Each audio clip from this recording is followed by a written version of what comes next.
Good evening. Good evening. Welcome to another episode of Dissect. I go by the name of Novelist.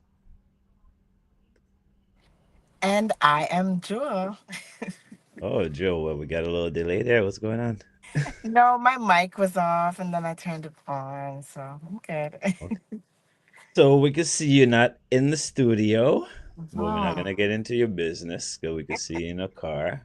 But I know Yeah, a lot of people would like to get into your business. but I'm off location. That's all. That's all you need to that's know. beautiful week weather-wise. Bipolar yesterday. They called for ice storm. Never saw that. Thank goodness for that. Yeah, I'm Yeah. sitting in the rain right now, but it's not ice rain, not No. freezing rain, so it's okay. Yeah. Yeah. One of those kind of gloomy days out here in the Toronto area. But yeah, Oh. nonetheless. So we have another exciting show, Jay. Yes, we do. Yes, we do. I guess we can introduce the guests when we come back from our introduction, our Yeah. segment. So we'll be back in 2 seconds.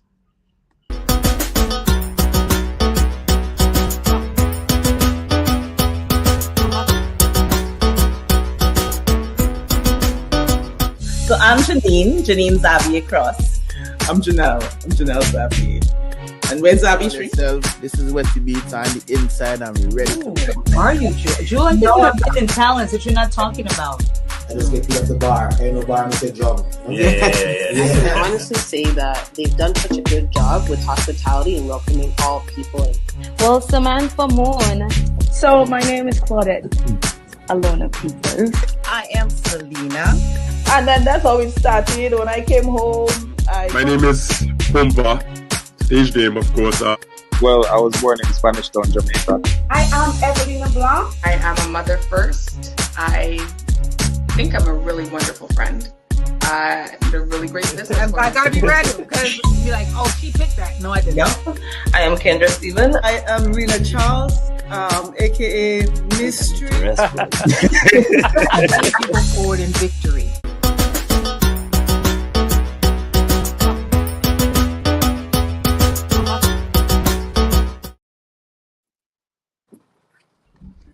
And of course we're back. And We are back. yeah, and like we're saying, we have an exciting show. We're going a little bit different today. We've Mhm. been on the what should I say, the uplifting course? Educational piece and Education. educational. Yeah. Yeah. So you know what I mean? And definitely gonna keep that moving tonight. So Joel, let you do the introduction Yeah. to our beautiful guests. Well, tonight we have a panel of three wonderful professionals. We have two realtors from New York City. They are Tamara Garraway and Eddie Brown.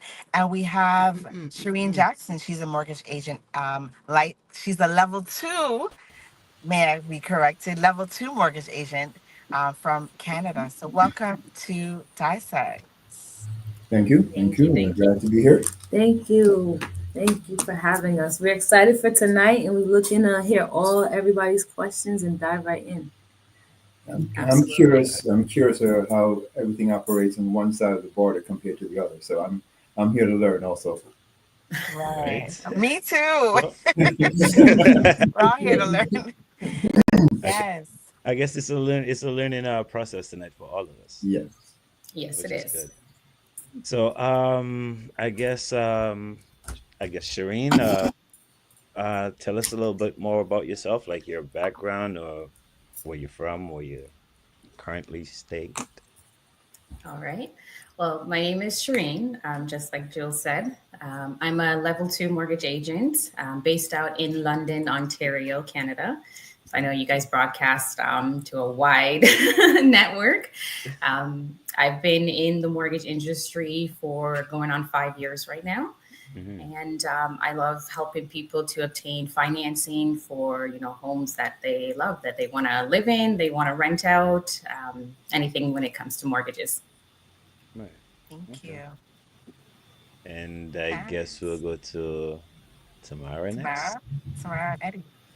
So my name is Tamara Garraway. I am from New York City, born in Queens, but raised mostly in East Flatbush, Brooklyn. My family's from Trinidad. My family is Jewel, so my family's from Trinidad and Grenada, and I'm an educator and a real estate professional. I've been in education for the past 6 years, mostly in middle school. It's my first year doing elementary. And I've been in real estate for the past 3 years. So just keeping on the up and trying to make it. And Hi, everyone. My name is Eddie Brown. Originally born Jamaican, so true West Indian, true and true. I've been in America for over 45 years. So, in a way, I've also an adapted American to lived in this culture for a while. I've worked in the financial industry after college for over 35 years. I've owned, in terms of my own property and my own home, for over 10 years. I've been in terms of this aspect of real estate, sales part of it, for over 5 years. Now, the combination of the two kind of creates a nice, interesting mix, which I've found myself enjoying. But thanks to Jules, she's also allowing me to do one of the things I love. I love to do, and I say I love. I really like doing this is sharing information because I think forums like these give us, and especially I mean in the community I am from, an opportunity to understand why real estate is so important. Right. nice. And that's what we want to talk about tonight. We want to educate our people, melanated people, about how to get into the market and how to make it a longevity thing for us. You know, it's not just a temporary thing. We want to make it lifelong and generational as well. So I think, I guess we would start off with Shireen with the questions because in order to get a house, you have to have a mortgage, right? So, Shireen, someone that is new in thinking about buying a house, maybe they're yeah, first time home buyer. So how would one go about getting a mortgage? Like what are some like maybe one, two, three steps that they need to do? Okay. So to get into the game or, be a first time home buyer, I would say the first thing to do is to check your credit. So the three things that we take a look at when you're getting a mortgage is your credit, your income, and your down payment. So you want to take a look at your credit to see where you're sitting, if any improvements are needed. You want to start structuring yourself for saving for a down payment. In Canada, you can obtain a mortgage as a first time home buyer with as little as 5% down. So that's 5% of the purchase price of the property. We have many different sources on how you can save that money, whether that's through, RSPs or you open a specified account to do so. But you want to start planning on how you're going to save for your down payment. As well, take a look at your income. The three factors play together when it comes to your qualifications. So your income, your down payment, and your credit all play a factor when it comes to how much you would qualify for a mortgage. But to give you a general idea, you want to look at about 4 times your annual income. So if you make, say, 100,000 a year, you think that you'd get a mortgage, or you'd calculate that you get a mortgage of approximately 400,000. So if you want to get started in the game, those are the three areas that you want to touch on, and absolutely reach out to a mortgage professional. They'll be able to, guide you, be able to give you qualification amounts, and be able to let you know what steps to take. Okay.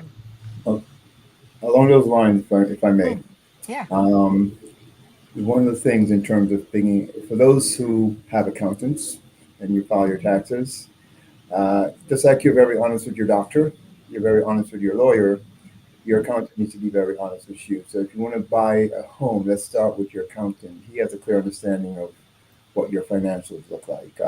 He can also advise you in the terms of expenditure, what your expenses are, and how much you can afford.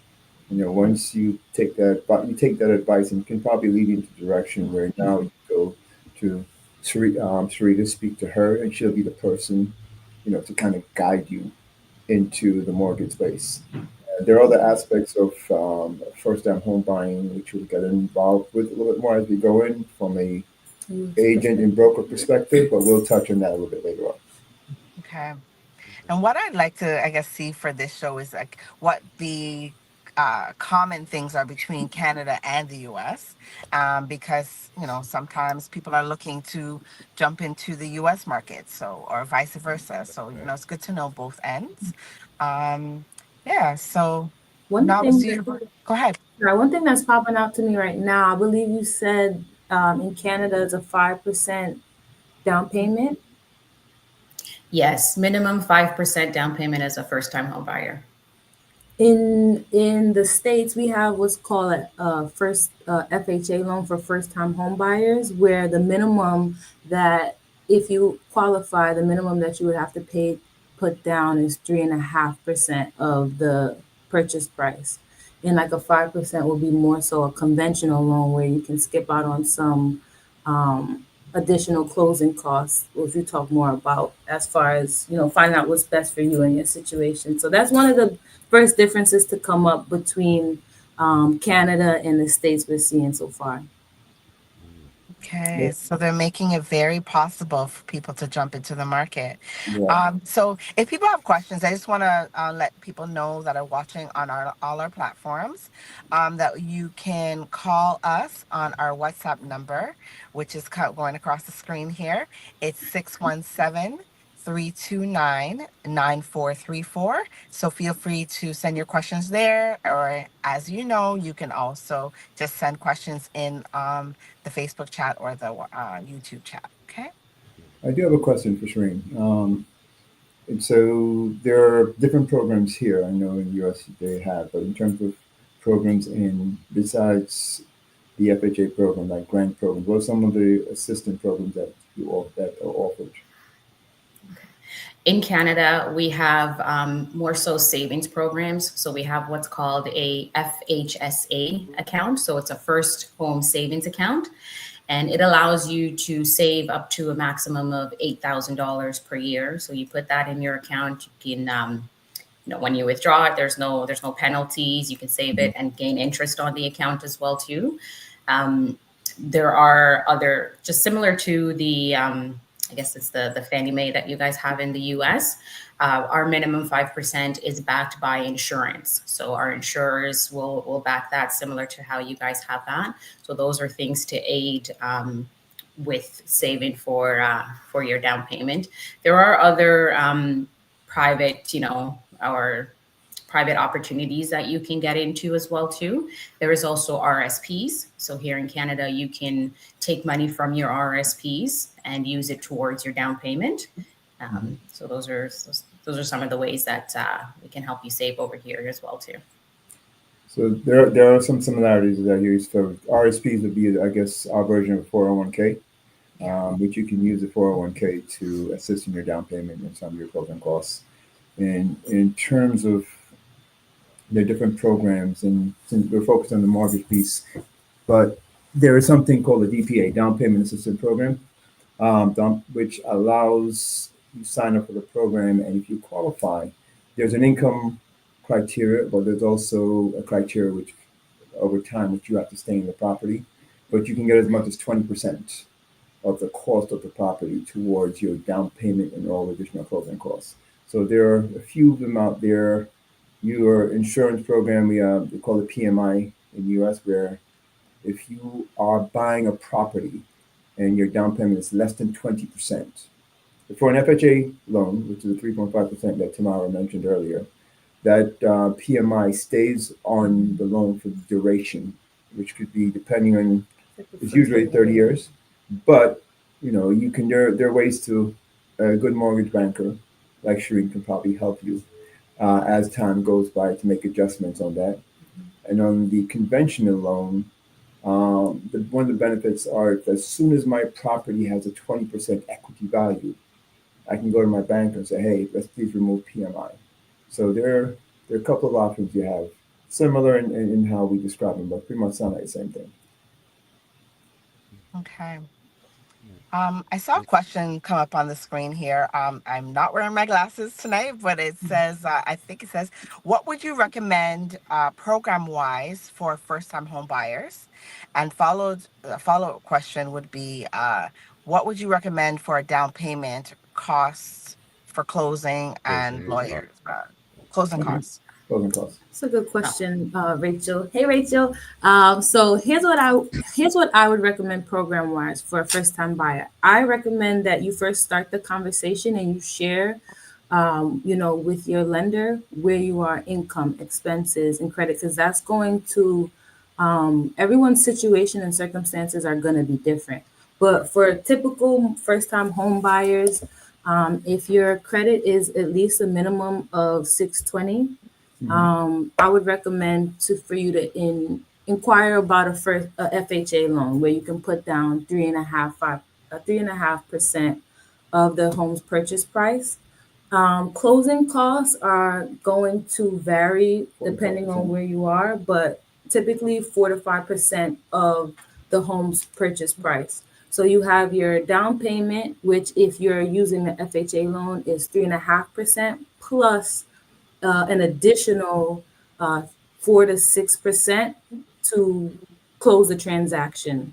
So those percentages combined together is what you want to save. But in this, you don't want to have that exact amount saved if you can, or if you haven't already started your journey by saving, you want to make sure that you at least have a good 3 to 6 months of expense saved up, because you don't want to come into a home, especially as a first time buyer, and have exhausted everything in your reserves.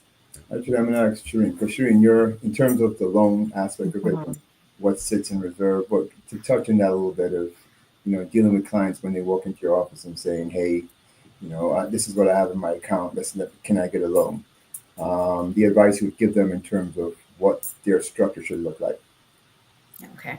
Yeah, definitely to piggyback off of what both you and Tamara are saying. The first thing to do is absolutely have the conversation with a mortgage professional. Program wise, I would suggest open in like the first home savings account. That will give you the opportunity to start saving for your down payment. Being open and honest with your mortgage professional, letting them know what your scenario is. When it comes to down payments and closing costs, again, in Canada, it's that minimum of 5% in order to obtain a property. Our closing costs, depending on where you are in Canada, it could vary anywhere between 1.5% to 4%. I generally like to tell my clients to have at least 3% of the purchase price of the property saved up. As a first-time home buyer, you do get what's called a land transfer tax rebate. So the amount that you would pay for your land transfer tax does get rebated to you. So there are some savings there when it comes to being a first-time home buyer. But I generally say 5% as your down payment and 3% as your closing cost when it comes to down payment and closing cost. There's one thing I want to add from an individual buyer perspective. We can all walk into an office and say, hey, can I have a loan? You present income, you have decent credit, and the loan officer will say, hey, here goes $800,000 to buy your home. And there's also a specific number based on interest, taxes, and insurance that your monthly payment would be. But what's more important than that particular number, before you walk into the loan officer's space of business, you need to have a conversation either with yourself, with your spouse, or whoever is involved in the purchase, and have a clear outline of what your number is, right? Mhm. Because based on your financials, you may qualify for a lot more, but based on your circumstances, what you do on a monthly basis, on a yearly basis, you may realize, okay, this $6,000 bill I'm about to get, maybe 2,000 above what I know I can really afford.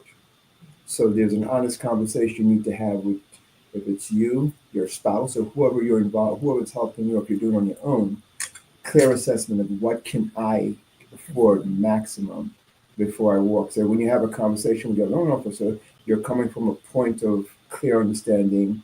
I'm not going to give you something that's going to set you up to fail. Mhm. I'm going to For put you in a position where you succeed.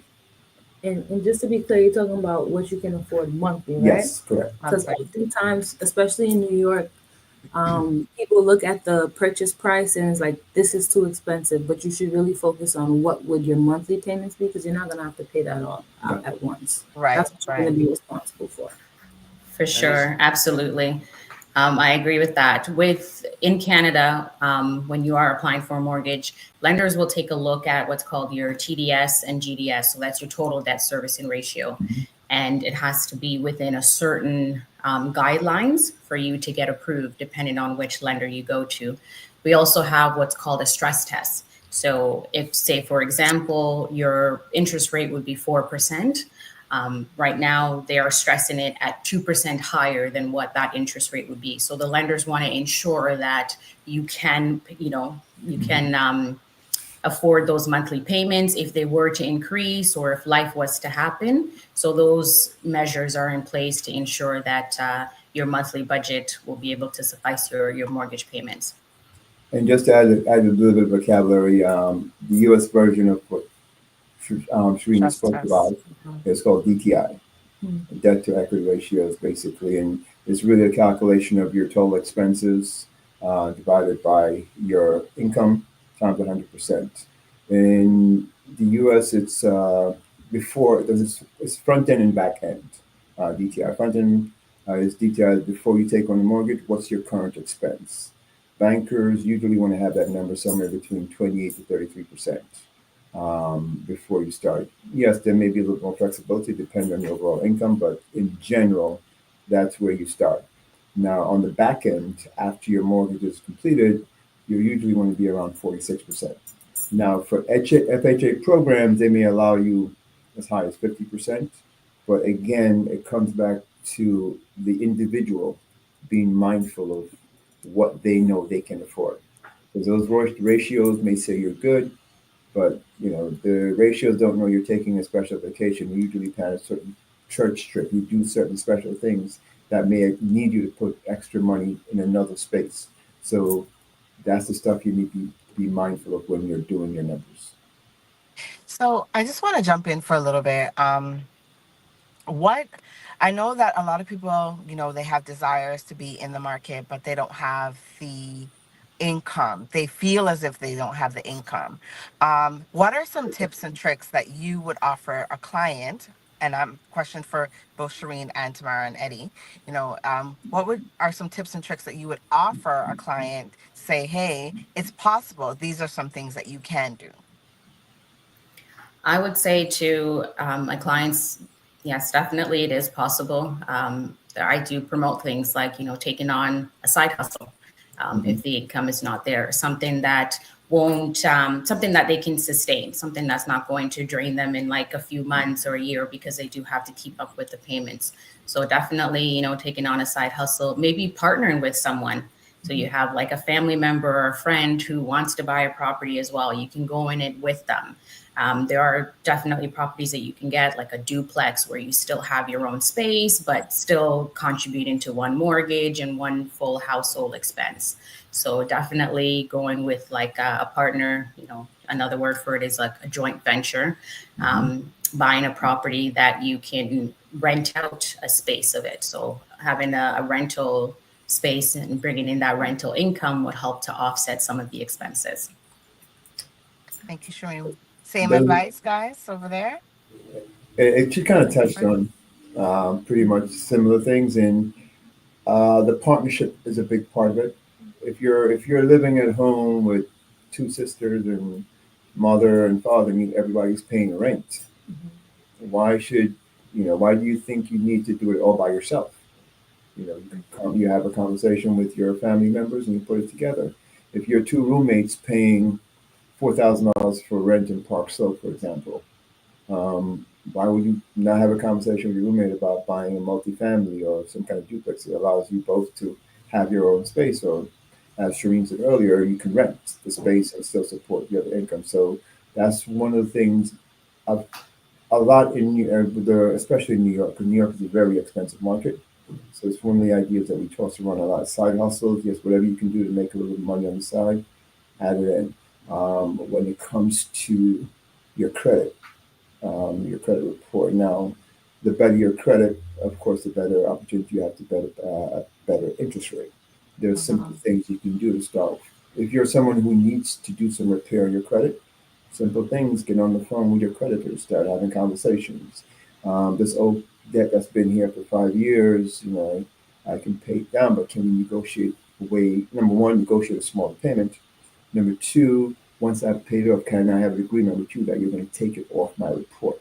Right. So there's simple things like that you can start doing those on your own, or you can pay someone to do it for you, but you can actually learn to do it yourself. It's not difficult, it's time consuming, but you have to be dedicated to it because it's an important thing for you. So little things like that can be helpful. And I definitely agree with everything, but especially with what Shireen is saying, like sometimes you just have to find ways to make more money, like increase your streams of income. Um, but also too, taking a step back sometimes, oftentimes people are looking at things that are very, very expensive as a first time buyer. And like my advice is don't be afraid to start small and build yourself up. If you're, I'm not sure if you guys have like co-ops and things over there, but if you're in New York, consider starting, or yeah, if you're in New York, consider starting with a co-op. Building up your equity, and then over time using that to purchase your dream home. Or you might look into different locations that offer different prices. And yes, things may need to be fixed up, but if you are comfortable or if you're handy, that might offer you some ways to save a little bit on a home that's more ready to go or cosmetically looking much more upgraded. If I may, I want to throw in a true story. Mm-hmm. A true story because it's my story. Yeah. In 1998, after I finished college, I was renting, as a roommate, I was renting for 7 years in Prospect Heights. Martin Luther King's Day, 1998. Someone knocked on my door. It was a property manager. Came up, said to me that the landlord sold the house. We basically have 3 months to move. But, in New York City, tenants have rights to everything, so we ignored the 3 months. But basically, I mean, basically, we had to move. So I got lucky. A friend of mine was purchasing a two-bedroom co-op, and there was a one-bedroom available in the same place. Now, mentally, I wasn't even near to where I am in the space right now. I was looking for a place to put my head. He decided not to do the two-bedroom because he and his wife purchased a brownstone, so I purchased a two-bedroom. Skip forward 13 years later, 14 years later, to 2013, 2014. I bought the property for $90,000. I sold it for $799. I put 35% down on my home, and I was able to put another 25% down on a three-family home. So to Tamara's point, starting small could launch you into that space. Because for me, I can tell that story. It's a true story that I've lived, and I think that if you look at it from that perspective, there's some opportunity there. Absolutely. Yeah. I mean, Canada, we have something similar. I guess your co-op is equivalent to what we have as condos. So you can definitely start with like a condominium, generally a lot less in price. And that's something that you can build that equity in. Again, just like you stated, you can sell it at the end, or you can do what's called a refinance. Mm-hmm. So you take out that equity out of that, and then you purchase another home. That's how most investors get into the game. They start with something small, wait for the equity to build as they pay down their mortgage, and as the market increases, take those funds out and then use that to purchase another home, and then turn that original home into a rental property. Thank you. Yeah. In the States, we have also co-ops and condos. For anyone watching, especially from New York, just one of the main differences with a co-op is the purchase price is a little less, but the down payment is a bit more higher. As opposed to with a condo, the purchase price is a bit more expensive, and the purchase price may be lower. One of the most important things you have to evaluate when you're talking about is this for you is your purpose with it, because ownership varies. With a co-op, you own shares into Mhm. that development, and with a condo, you actually own the real estate, like the real You have a property. deed in the property. Yeah, and with a co-op, you have a proprietary lease. So you can still use it as a vehicle to get to where you want to go, but if you have, again, for your specific circumstances, if ownership is something, if that ownership doesn't work for you, then a co-op may not work for you. But both can be used as vehicles to get you where you need to go. I guess the long story short is there's, I hate to use this term, but there's multiple ways to skin a cat. If your end goal is home ownership, Yeah. you don't have to buy. I literally had this conversation with someone I showed a property to today. There's a particular budget that they had, and we went to the listing. I intentionally took them to a listing that fit the budget that they had. Took two of them. I saw the disappointment on their face, but I also wanted them to get a clear understanding of what your budget allows you to get. So Mhm. let's rethink, what you can fill. You can get that mansion later, but Right. the first step right now is get yourself into a property that can grow, and Yeah. then as time goes by, you can transition into that next phase. Yeah. I think the goal is to be realistic, right? Yes. And every time, like you mentioned that, and I thought about that show called Property Virgins. And when people look at it, like, oh my gosh, I can't see the vision, but they Yes. have to be able to see past what's on the surface and what they can do throughout, in long term, right? Um, I wanted to kind of circle back to. There's two questions that came up in the back, but I want to circle back to when Shireen was talking about teaming up with someone, maybe a family Mhm. member, and Eddie, you second that. I think is important because other cultures are doing it, and we, for some reason, have this very, very difficult time sharing the wealth, so to speak. That's another So, show. That's another show altogether. you know, it's something that whatever, that crab in the barrel mentality that we have, Mhm. that it prevents us from doing that. But we need to get past that as a people, as melanated people, and really think about how we can support each other and help each other, because um we did things historically to be on top, and so why not do that again? Because we have the know-how, we have the educators like you all to tell us what to do, but we're not doing it. So what are you saying to the people that are still saying no? I can't Uh, do it, I can't do it, because you want to sell, you want to get someone into a home, right? So you want to get them that mortgage, and you want to sell a house. Are you pressing people? Are you still trying to encourage them to look past what's just in front of them, like you just said, Eddie? so there are a couple of things. You introduced that concept of it. Now, and Shireen can probably back me up a little bit on this, and because I'll go through how it works here. Let's say, for example, I know I can pay the mortgage, right? And maybe I have a side hustle or whatever, something income, but I know I can pay the mortgage every month. But I need someone else to help me qualify so I can get through.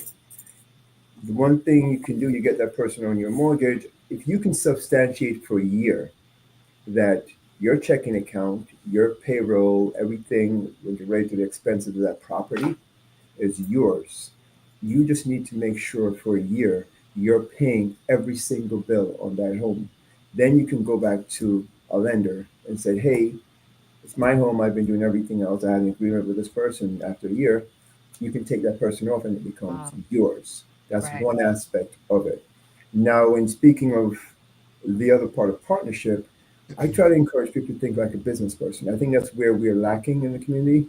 Everything is personal, Emotional. Mhm. right? We need to learn to not, you're not taking away morality, right? You're not taking away feelings, but you're taking away the personal aspect of it. You're running a business, so you get into a partnership with someone to buy a home. You draw up the documents. You go to a lawyer. You write the appropriate document that gives share, gives responsibility, rights of survivorship. Or, whoever gets your share if something happens. You literally draw up documents to represent that. So there's a comfortability around how you go about doing that. If we start approaching as I'm not just trying to get a home, but I'm building a business. I'm building a future. I'm building generational wealth. Mm-hmm. And that's when your eyes start to open up a bit. How do I do that? What are my other choices?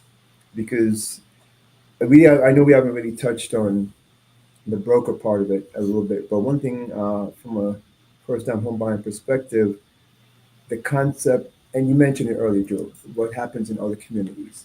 Other communities use real estate to build generational wealth, Yep. right? If you're partnering someone who, and you're both of like mind, expressing that understanding will help to make that conversation easier. If you're partnering with someone who's not thinking the way you are, conceptually not in the same position you are, you probably should not be partnering with that person because you're going to face some ills down the road. But if you Mm-hmm. find that person who you're sharing a similar vision, you don't necessarily have to live in the same house. I mean, it could be your friend who lives in Idaho. I live in New York. But as long as you have a similar vision in terms of what you want to do, have those conversations. And if you need people like myself or Shireen to sit down and talk to folks and explain how it works, we can do that because that's part of what we do. Yes, we're professionals in the business, but we also understand the relationship and how to make the business work. So we can sit with you and have those conversations. Thank you. For Also, sure. I Those also are think, oh, sorry. Oh, sorry. Go ahead, that's Tamara. okay. Sorry. Because it's kind of unrelated. I was just gonna chime in and say, yeah, those are definitely good points. And like to what you were saying, Jules, you just have to let them know to be realistic. Mhm. Be realistic. Show them what the numbers look like. And like you said earlier, Eddie, it's not just about paying the mortgage. It's you want to be able to live as well too, right? Yeah. So partnering with someone and having more than one person do it, it helps you to be able to not just be working to pay the mortgage. You can take the vacations, you can do the extracurriculars and be able to still be a homeowner. And then like you said, once you partner with that person, drawing up the proper contracts, going to a lawyer, having the legal documents to say this is what we're putting in and this is what we're going to each get out of it, and if anything happens, this is how we're going to resolve it. So at least with those things in place, it helps people to feel a little bit more secure, because I think with our culture, we kind of sometimes think, okay, well, this person might get a one up on me or this person might do that. So to keep things fair is definitely. Yeah. Yeah. Yeah, but yo, the phrase, this is my partner, man. My partner ain't gonna treat me wrong. Oh, it's not about your best friend. It's about No, it's business. business. It's business. Yeah. Right. You have to Yeah. get that understanding. Yeah. And too, a lot of people, they take other experiences as them. Like my friend told me about when he went through this and what he went through. Good point. Yes, you should learn from the experiences of others, but you also need to research and think about what makes sense for you in your circumstances. You also don't know from start to finish what your friend did. He might have, made a little minor mistake, may not have had all the information that he needs to make a Right. well-informed decision. And then I did want to say, before you even get started going out to look for homes, you should really build a team that you can trust. Bare minimum to start with a realtor, a lender, and an Lawyer. attorney. Yeah, a lawyer who's all going to be partnered up to serve you and making sure that you can trust them. You feel comfortable telling them personal information about you, because the more they know about you, the more they're able to guide you and minimize your risk. Yeah. All right. Loveless, are you there? Yeah, I'm there. I had Uh, to mute. I'm sorry, but I had to mute the show. I had to mute myself for like a good half hour. Somebody Oh. parked there, and it was just noise Oh, I in did my. hear some car in the background. Yes. Okay. Um, shoot, Julie, do you mind if myself and Tamara kind of hijack for a moment? We just kind of yeah. Yeah, go ahead. introduce the Go ahead. aspect of the role we play. Sure. A real estate agent. A real estate agent is kind of the coordinator, for lack of a better word. He is a person, or he and they are the people who are going to sit between the lawyer, the banker, sometimes Inspector, the inspector, the appraiser, all whoever. these people who are there in terms of communication. We are the persons who, when a client is buying a home, they're going to trust. They need someone they can trust. So we're that relationship builder. Um, so in terms of what's our role, what do we do? Yes, we go out and find a home that you're looking for. A little cliche which I use, and I literally tell every one of my customers is, do not ask me to find a dream home because I don't know you. I just met you, and I don't know your dreams. Yeah. But, but based on what you're looking for, I can find a realistic home, which you can then turn into your dream home. So Right. part of the role we play, someone once told me this, and I kind of took it to heart. When you work with a home buyer, your goal is to make sure once the deal is closed, the home buyer knows more about the home they just purchased than you do. And how do we do that? Similar to what we're doing right now. We educate our buyers. 'Cause a lot of buyers come into the home buying process knowing zero financial expertise, zero. And it's kind of our role as a realtor to improve that level of education. Because one of the things I dread doing, and Shireen can probably understand this too, I dread closing a deal and getting a phone call 6 months later that we're in trouble, right? Buyer's remorse kind of thing, or Buyer's remorse, but just not being prepared. Not being prepared, which gets you in trouble. So the roles we play, yes, we're going to be experts in the locations, the type of property, how a property should be priced, how much you should be spending. So those are the things that we study and we should know by heart. If a realtor don't understand those things, you probably should not be working with them. But those are Mhm. stuff that we should know. The other part of the business, which comes along with it, is getting to know your client, right? I need to know you. I need to know if you need a large kitchen. I need to know if you need a driveway, a garage, a place to park 3 or 4 cars. I need to know how many children you have, how young they are, how many rooms you're going to accommodate the kids. I need to know if grandma's coming with you, if you need the basement as a what we call an ADU, so you can rent the space, or all those things. I use to get to know you, so I can appropriately, and in I mean myself and Tamara, we do, so we can find you the appropriate home. So these are the things that, from a realtor perspective, those expectations you should have, right? Okay. You don't just you walk in with a blank slate, but by the time you leave out, your understanding should get to a point where you have expectations, and you should be able Mhm. to ask and demand certain things. Okay. Freen, do you want to add to that, or? Yes, absolutely. Definitely, those are all great points. Similar scenario when it comes to the mortgage end, having that conversation with your client, knowing your client, building that trust. We work as relationship builders as well too. We connect with the appraisers. You guys, realtors, are more so on the end of the inspectors. But definitely having that conversation with the clients to determine affordability. Talking about what their plans are for the future. What does the next 5 years look like? What does the next 10 years look like? What are your goals for home ownership? So that we can properly navigate and avoid those calls 6 months down the road. But if it does happen, just like, life happens, as mortgage agents, we find the solution for you. So those are the things that we want to look at in the beginning to see what the goals are, what's happening. And in case we do get those calls, it's now jumping into action to find the solution to rectify that. Okay. I just want to backtrack a little bit. We touched on bringing partners in. Partners benefit in multiple ways. Not only are they helping you, or you're helping each other get your homes or get your real estate career started in terms of the direction you want to go, but they benefit.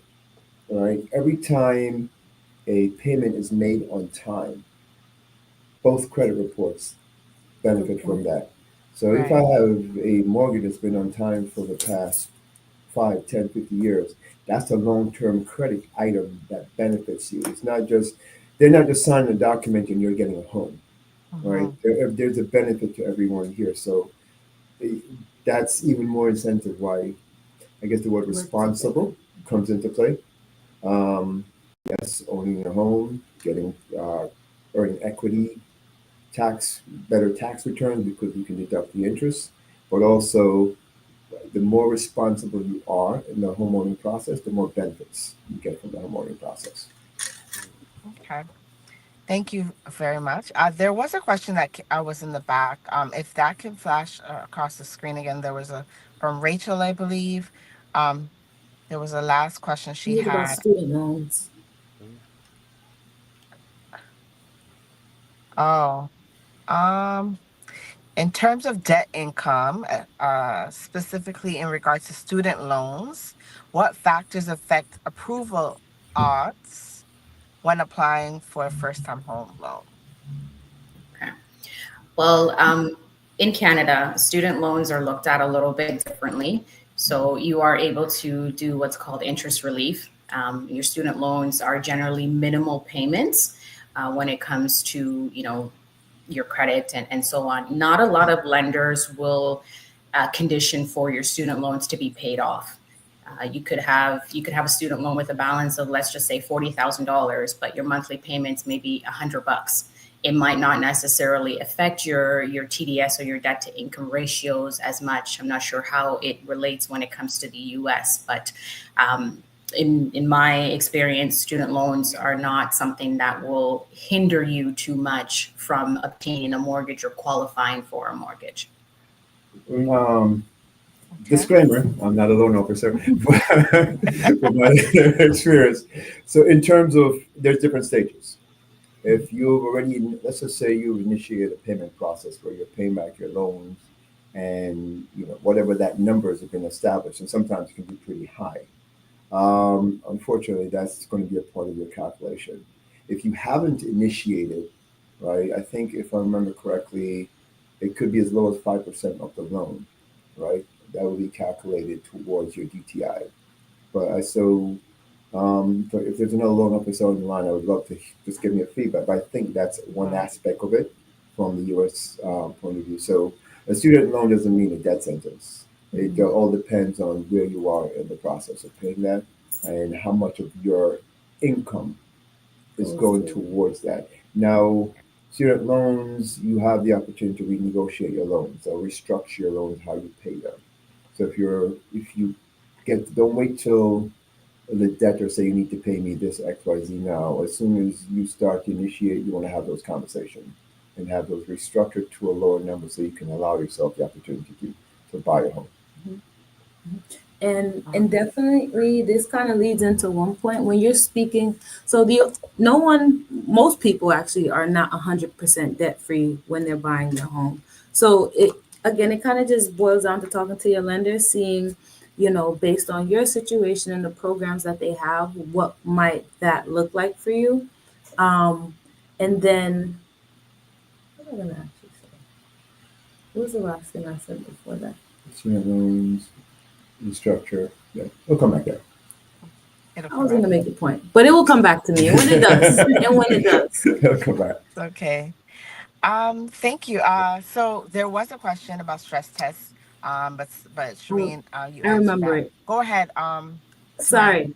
So another point is too, when you're speaking with that lender, you want to when you are, you have, now that you know about how much you should have for your down payment, and you know about how much you should have for your closing costs, when you are in a position with your team to go, you want to make sure that the document that you're going out to shop with is not a pre-qualification letter, and it's a pre-approval, right? Because this means that with the pre-approval, your lender has ran your credit, ran all the documents, and you really have a better sense of what you can afford in home versus a pre-qualification letter where you can essentially tell a lender anything and they don't run anything, and they can tell you based off what you tell them what they'll give you. Just to add to that, so in the US we have something called a DU, it's called a DU or desktop underwriter. Literally, that's a commitment letter, because what happens before you go shopping is your loan officer will take your information, he'll connect with an underwriter, and they'll do the background check and verify everything. So once you find a home and you present an offer, the only thing left is to do the work around checking out the home as far as title, leads, and so forth. but from a financial perspective, you've already been vetted. The one thing you'll have to do is as you get closer to closing out the loan is that you may have to present your documents again.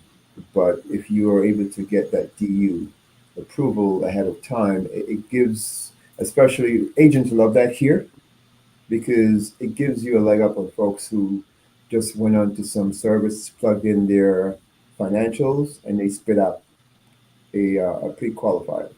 Right? And there's a distinct difference between the two because I can go into one of these internet services, plug in my credit, plug in, right, and they give me a pre-approval, so that or pre-qualified goes out. If I go to a lender directly and they do the due diligence and go to an underwriter, get me set up, I know can feel confident. Okay, this number I'm going to get. I'm not going to put an offer in and once the lenders start doing their research and all the background checks, they come back to me like, okay, I'm sorry, you're not qualified for this loan. So Right. that's one of the aspects of the home buying process we should look at. And especially to folks out there in big cities, where it's very competitive and you got to put in your highest and best offer to start. You want to, if you can get that DU letter, get that, because essentially your underwriter is the person who's saying, yes, we're going to give you the money. So it's a really strong document to have when you're shopping and putting in that offer, as opposed to some who may not have that full underwritten document. Okay. Absolutely. So we at this time we usually play our game. So if anyone has anything that they want to share that quickly, or we can play our game. In 15 seconds. I'm in New York, but I'm also doing a seminar on April 27th at the Nazarene Congregational Church in Bed-Stuy, Brooklyn. It's the first time homebuyers seminar. We're also introducing foreclosures into the seminar. So anyone who's interested, you can reach out to me directly, ELB Concap on Instagram. And, I can, or it's also on Eventbrite. So it's a free seminar. Come on down. Thank you, Eddie. Give them your Sorry. Just give them. Go ahead. We're crossing. No, because you're giving the information. I was actually asking you to give them more contact information, like Instagram, or if you have like a telephone number. Yeah, telephone number 929-499-6114.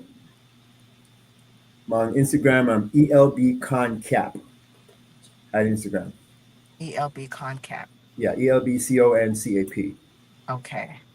So we will also plug that when we repost. We'll plug that. Sharina, anybody want to say anything before we play that game? No?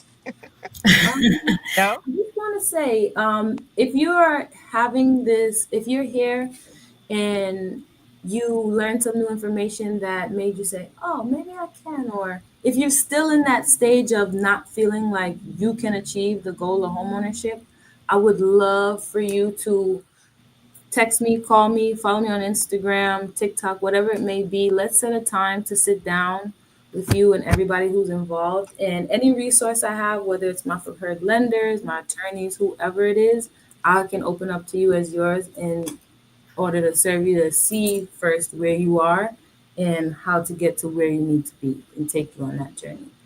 So my Instagram is askforgway. My first and last name, you can Google me, Tamara Garaway, and 347-262-7302 for the number. Thanks. And I know there was a few questions that we didn't get to, particularly the stress test one. So if anyone here wants to dive in and have a little bit more further conversation and have some questions answered, they can definitely reach out to me. You can Google me, Shireen Jackson. You can follow me on Instagram at Shireen J Mortgages. And for the Canadians, my number is 519-902-7962. Thank you. You want to just address that question since, we all see it and we're trying to address it anyway? For sure. If you can pop it back up a little bit. Okay. So can you explain what it means to pass a stress test for getting a mortgage? So in Canada, the stress test is when you are applying for a mortgage, and for example, your interest rate is 4%, the lenders will stress test you 2% above that. So your qualification will be based on a 6% interest rate. So they want to make sure that you can afford that mortgage payment at 6%, when in actuality, you're paying it at 4%. So that just gives you a little bit of buffer just in case, life happens, interest rates go up. If you're in like a variable term versus a fixed mortgage, lenders want to ensure that you are not strapped where you are unable to pay the mortgage because of market fluctuations or life fluctuations. Thank you, Shireen. Welcome.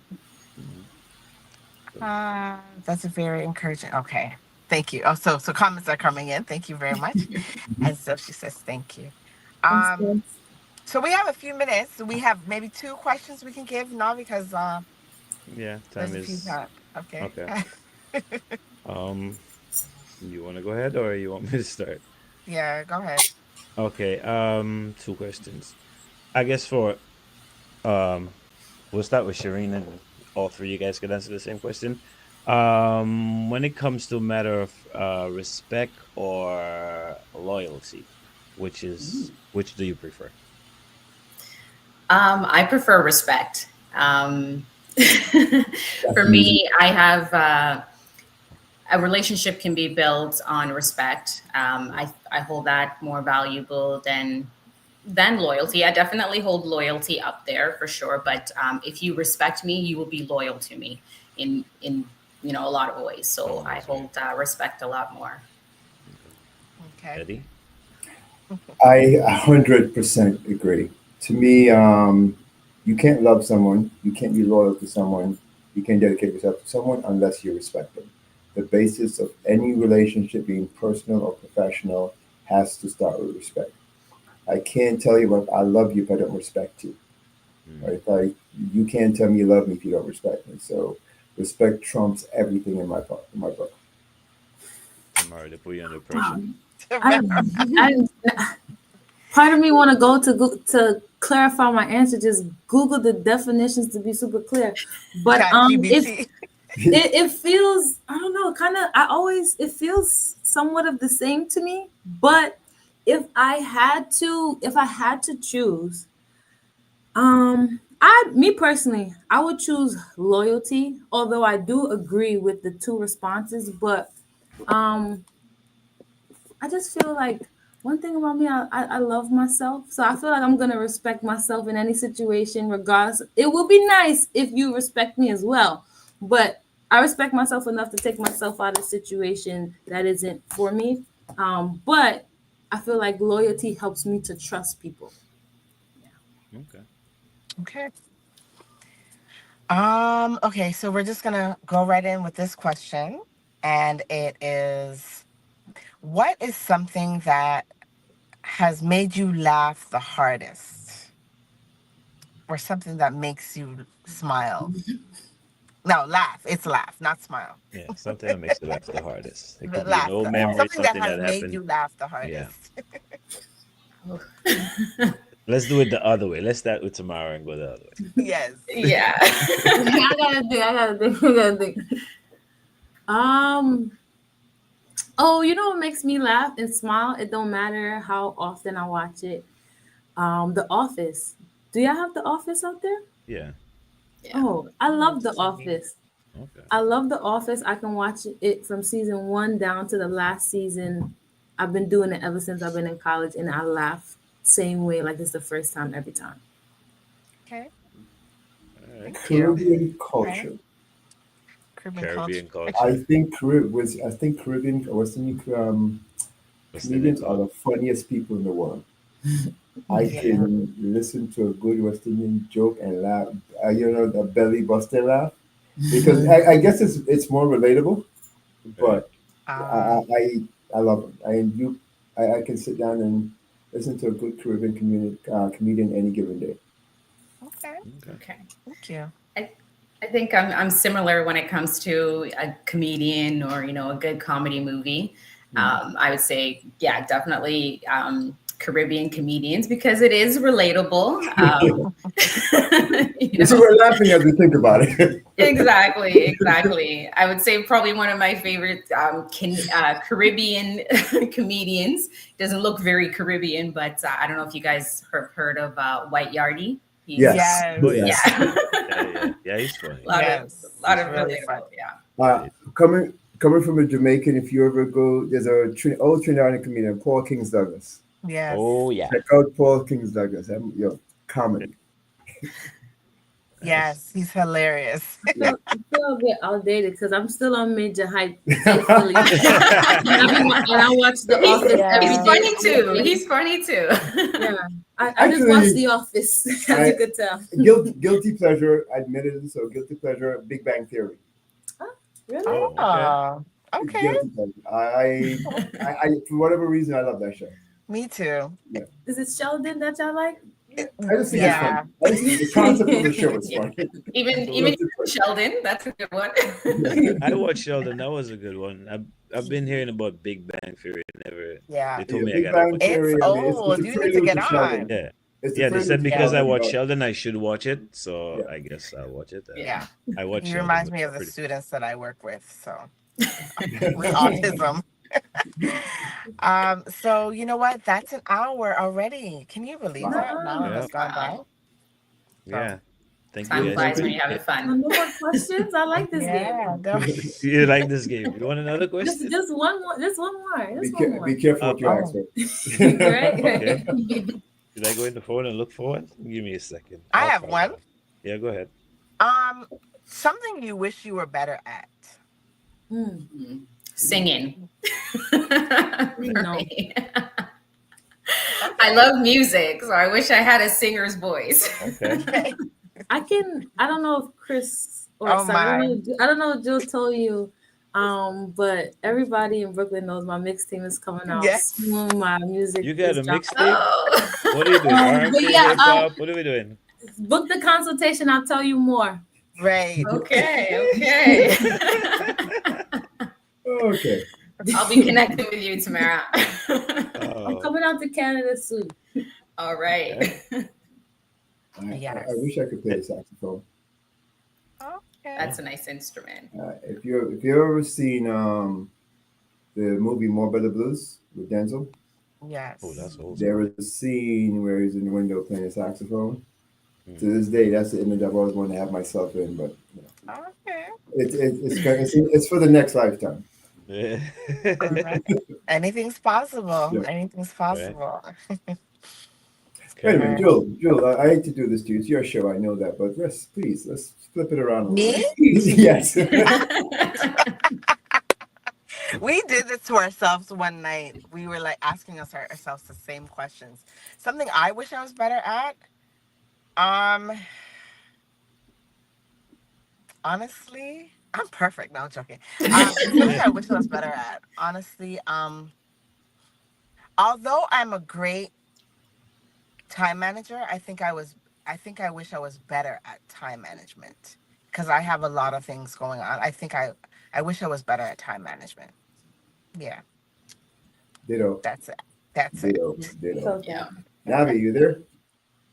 Navi. Yeah, I'm here. Come on, man. Hey, you don't think you're gonna get away with this one? You.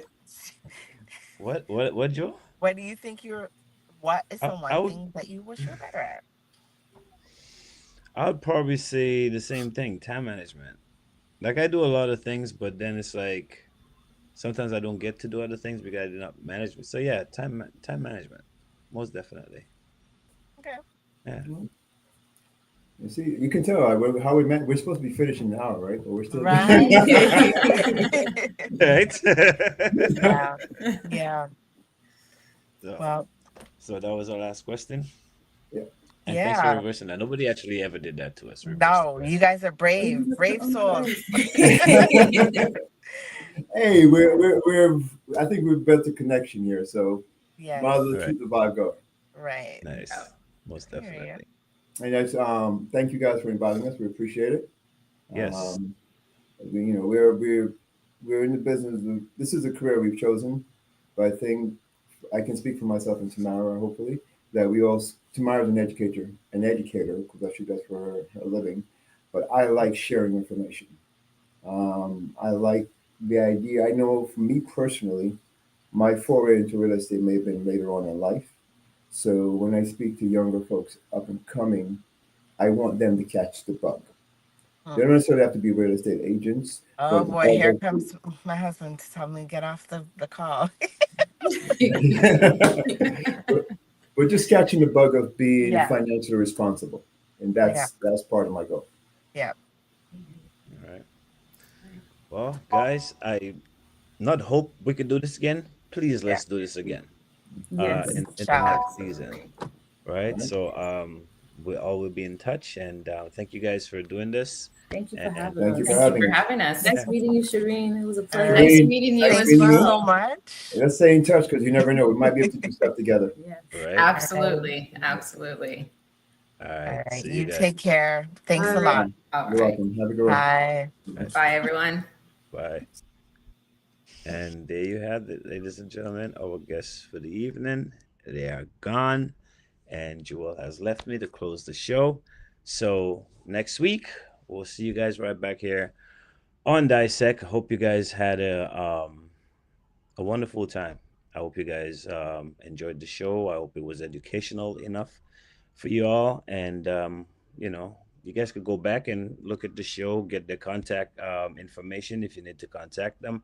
And, just even share it to people who are interested in this type of things, right? Nothing better than educating ourselves and educating our people. So we'll see you guys next week right back here on Dissect. You guys have a blessed week and a blessed weekend. Peace. So I'm Janine Xavier Cross. I'm Janelle Xavier. And where's Xavier Street? So this is what you need time the inside and we ready to Are you, Jewel? You know I'm hidden talents that you're not talking about. Let's get to the bar. Ain't no bar in the Yeah.